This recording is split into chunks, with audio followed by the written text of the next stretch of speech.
বাংলাদেশ বেতার রংপুর আঞ্চলিক কেন্দ্রের সরকারি গাছ বন বিভাগের অনুমতি ছাড়াই কাটার অভিযোগ উঠেছে প্রতিষ্ঠানটির আঞ্চলিক প্রকৌশলী মোহাম্মদ আবু সালের বিরুদ্ধে। বিষয়টি প্রকাশ পেলে দায়িত্বরত পুলিশ সদস্যরা ওই গাছ কাটা আটকে দিয়েছেন। তদন্ত করে প্রয়োজনীয় ব্যবস্থা নেয়ার কথা জানিয়েছে বন বিভাগ। রংপুর থেকে রফিকুল ইসলামের প্রতিবেদন, জানাচ্ছেন ফারজানা ইসলাম। রংপুর নগরীর সিও বাজার এলাকায় বাংলাদেশ বেতারের আন্তর্জাতিক প্রেরণ কেন্দ্রে মাথা উঁচু করে দাঁড়িয়ে থাকা নানা প্রজাতির শত শত গাছে নজর পড়ে প্রতিষ্ঠানের আঞ্চলিক প্রকৌশলী আবু সালেহের। ঈদের ছুটিতে নিজের বিশ্বস্ত কর্মচারী দিয়ে একাধিক গাছ কেটে ফেলেন তিনি। অন্য কর্মচারীরা বিষয়টি সিনিয়র কর্মকর্তাকে জানালে নড়ে চড়ে বসেন আবু সালেহ। গাছ কাটার বিষয়টি স্বীকার করে তড়িঘড়ি সরকারি পত্র তৈরি করে কেটে ফেলা গাছের মূল্য নির্ধারণ করতে 15 এপ্রিল বন বিভাগকে পত্র দিয়ে গাছ অপসারণের অনুরোধ করেন। তবে গণমাধ্যমে কথা বলতে রাজি হননি তিনি।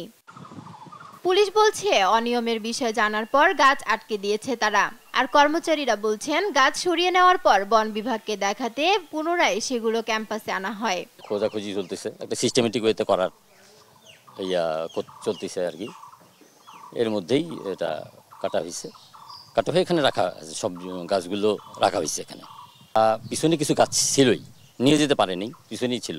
ওটা তো ব্যারিকেড ছিল পাশে, তো ওরা আবার যেহেতু এখন একটু দেখতে হবে, গাছগুলো দেখাতে হবে, এই জন্য তারা আবার গাছগুলো দিয়ে গেছে।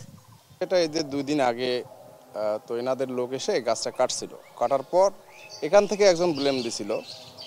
যখন ব্লেমটা দেওয়া হয়েছিল তখন আমরা গাছটা অলরেডি কেটে ফেলাই দিছিল, মাটির মধ্যেই পড়ছিল। যখন ব্লেম দিছিল তখন থেকে আমরা গাছটা আটকাই দিছি আর কি, গাছটা যেতে দিইনি এতটুকু। গেল জানুয়ারিতে বেতার কেন্দ্রের দায়িত্বরত পুলিশ সদস্য মোস্তফার লিখিত অভিযোগের ভিত্তিতে গাছ কাটতে প্রয়োজনীয় কাগজ তৈরি করা হলেও বন বিভাগ বলছে যথাযথ নিয়ম না মানায় তদন্ত করে প্রয়োজনীয় ব্যবস্থা নেওয়া হবে। এখন একটা ভুল হয়েছে, সে ভুলটাকে কাভার করা যায় না।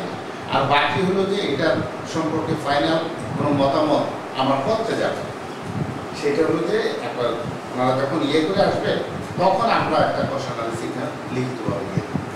সরকারি সম্পদ রক্ষায় সবাইকে নিজ থেকে এগিয়ে আসার আহ্বান পরিবেশবিদদের। নিউজ ডেস্ক, দেশ টিভি।